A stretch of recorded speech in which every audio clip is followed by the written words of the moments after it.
খাগড়াছড়ির মাটিরাঙ্গায় এক পাহাড়ি কিশোরীকে ধর্ষণের অভিযোগে পুলিশ ৩ জনকে আটক করেছে। ভুক্তভোগীর বড় বোন বাদী হয়ে ৪ জনকে আসামি করে মাটিরাঙ্গা থানায় মামলা করেন। অভিযুক্তদের মধ্যে একজন পলাতক রয়েছে। আটককৃতরা হল রনি বিকাশ ত্রিপুরা, ডেটল বাবু ত্রিপুরা, বিমন ত্রিপুরা। পলাতক রয়েছে সুমন ত্রিপুরা।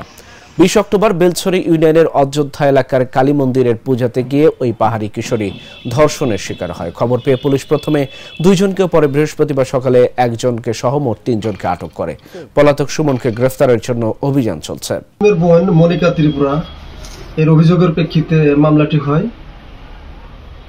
মামলা হওয়ার পর মামলাটি তদন্ত চলমান।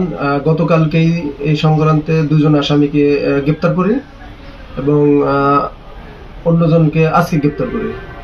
এই মামলায় মোট ৪ জন আসামি আছে।